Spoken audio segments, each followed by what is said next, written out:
Welcome to Keep It Clean for Happier You. This series, Asked and Answered, is dedicated to your challenges and your wins from the home front. Stay with us. Coming up, your mail. Welcome back. We'll continue our conversation with guest JOYCE SALTMAN, Matt Beyer, Diana Hall on our new series, Asked and Answered, answering your questions from the home front. Here is one of them that we were left about which one is the good vacuum and how do you select a good vacuum, or it's an upright or a canister.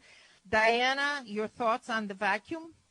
So I, a lot of times, select hand-woven rugs, a lot of rugs with natural materials like wool, silk, viscose, and this has happened over and over again with clients. I specify a rug for a project. It's a very expensive rug. It's installed. It's beautiful. And they either pull out their vacuum or their cleaning person comes in to vacuum, and all of a sudden there's pulls in the rug. And the one thing that I would say to be really mindful of, because rugs are an investment, is vacuum with a beater brush, because that beater brush pulls and can ruin hand-woven rugs and loop and pile rugs. So I just think that that's something just to be really mindful of, because it could essentially damage something that you've invested, a lot of money in, perhaps.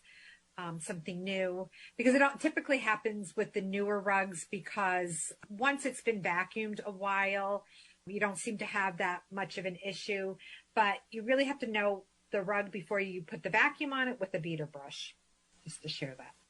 Yeah. Matt? All I can tell you is we're in the business of giving you access to your carpet. People ask you, do you also clean as you're organizing? And I'm like, you know what? No, we organize fast. We can't organize fast. We're stopping to clean every single thing we touch. So we make it so that cleaners can clean more easily. We give you your surfaces back. We give you your carpets back. I have to pass on a recommendation on the vacuum cleaner. Yeah. I just want to add, I'm going back to Diana for a second. There is a Greek rug called flokati. I'm sure you're familiar with. It's like very shaggy rug. It's impossible to vacuum rugs like this. You have to shake them out, or you have to take care of them a different way. And if, as you said, if somebody attempts to do that, then they're going to damage the rug. And the problem is with those rugs, they're incredibly heavy. Those flokati rugs can be so heavy, even if they're an area rug. So even to try to lift them to shake them out, or if they're an area rug in a room, so in say a 12 by 14 room, you have a 10 by 12 area rug, because you leave about 2 feet when you have an area rug, you possibly have furniture on top of it, right?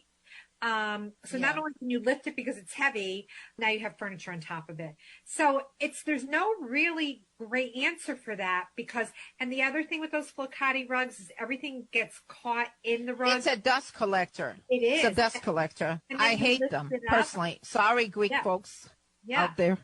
No, they're beautiful. They're beautiful. And then you lift it up and you can see all the dust underneath. So that type of a rug, try to steer really clear of specifying it for a client, because in my business, you steer clear of anything that you could potentially come back to you down the road from clients.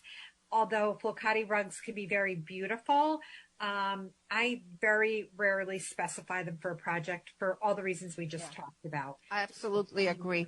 JOYCE, your thoughts? Well, my thoughts, as I mentioned, are I do have, because small areas with little rugs, I get an electric broom that has a little plastic thing that after you vacuum each time, you just dump it into the garbage can and you put it back on. It has no bags, no accoutrements. It is very simple, light, and easy, and you don't have to bend down at all. That sounds perfect. Nicky, do tell your group there, I am 82. So a lot of what I have learned is a matter of aged wisdom, and also a desire to have a life that has more fun and less work.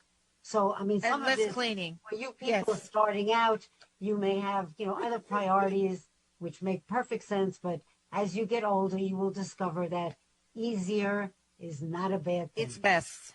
Yeah, easier is best. I absolutely agree. And actually, the Flocati rug, I'm against it totally. And I agree with Diana. It's a dust collector. And I go with what Joyce said. It's best to keep it simple and make your life easier because it's more fun this way.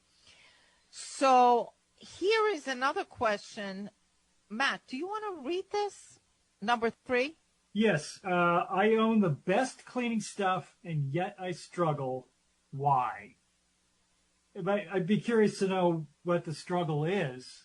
Running a cleaning business, then my guess it's probably not the stuff, but the process. Yes. But Diana?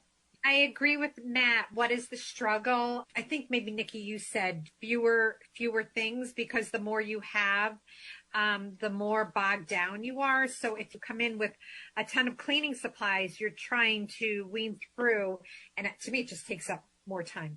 But I don't know if the struggle is with how things are not coming out as clean as this person had hoped for. And if that's the case, I would get rid of all the best cleaning stuff and start over. I don't know. Well, I'm going back to what I said before, that when you have the best vacuum, that doesn't mean that you're a great cleaner. If that's your business, the person doesn't say, I don't know if it's a he or a she. People say, oh, you know, my house is spotless. And when I hired people way back when I started the business, they're like, my house is spotless. I take 3 hours cleaning my stove. I said, you're not going to do for us. Because I don't want anybody for 3 hours cleaning a stove as I'm paying them by the hour. So it doesn't matter if you are good at cleaning your own house. When you do that professionally, it's like saying what I said before. You're a great chef and a great cook in your home, but you cannot open a restaurant. It's a process. I think Matt mentioned that. Joyce, your thoughts? If it cannot be cured with chocolate or making love, they need a whole new area. Nikki, remember Coco, our friend? Lorraine? Yes, absolutely. That is so, I love it, Joyce. So true. That's great. You know, keep it simple. I think Joyce has the answer. Keep it simple. Keep your living simple, and you be happier instead of complicating matters. This is number 4. What is the best green cleaner? I thought we answered that. I use baking soda, and it doesn't do as good of a job as, and I can't mention what she's talking about. It's an abrasive cleaner. And why is that? As a professional cleaner, I can say that you can try baking soda with distilled vinegar because it starts bubbling and maybe it has more impact.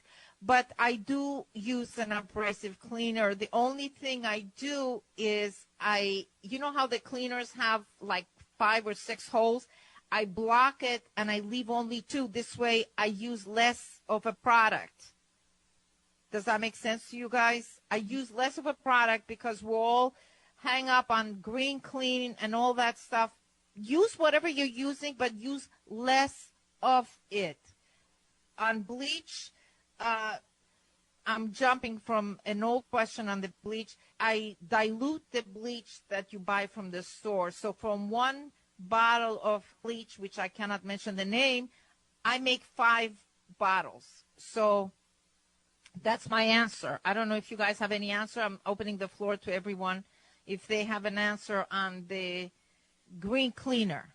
I do not.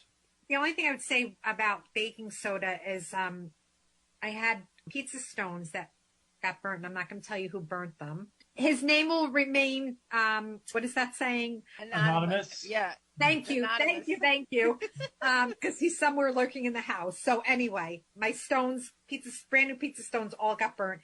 And I looked up online about how to clean a pizza stone, and everything came up as using baking soda as a recommendation to clean. Didn't work. They're still burnt. Okay. Well, we wish you luck, whoever brought that question with baking soda. Go ahead and try in a space. I mean, anything can damage your property, your home, if you're not using it carefully. So be careful. Try in a spot that it's not so obvious. That's my advice, no matter what cleaner you use.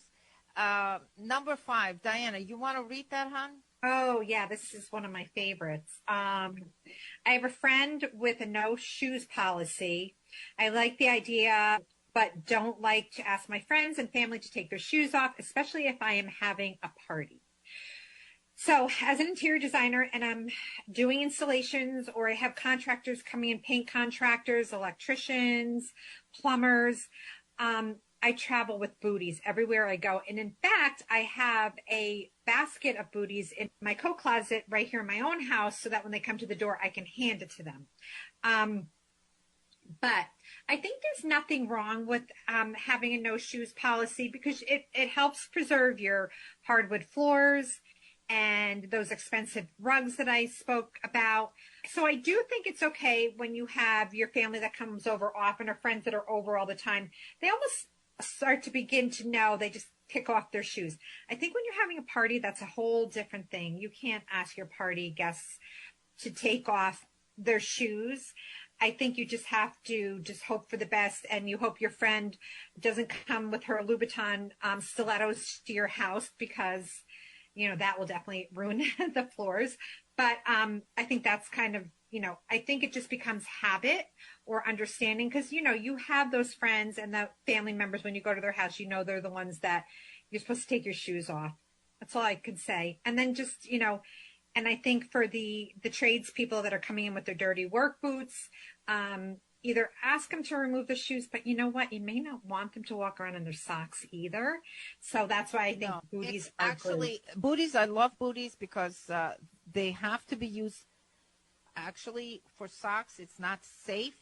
Mm-hmm. It's last I checked with my insurance company, they don't allow you to do anything in a home with socks. Yes, because you can slip, something can break.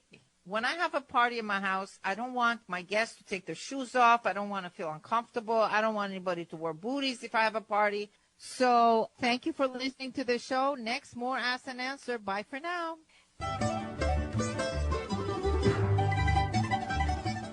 You've been listening to Keep It Clean at dirtdirtgoaway.com. We'd like to thank our sponsor, Gabriel Tax and Accounting, a family business for over 65 years, providing bookkeeping, income tax, and payroll services to businesses and individuals from Fairfield County and beyond.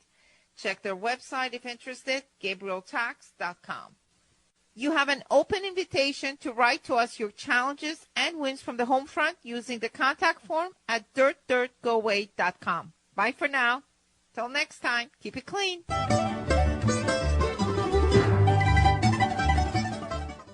You can listen or comment to Keep It Clean for a happier you anytime at dirtdirtgoaway.com or on radio1400.am and on all social media platforms.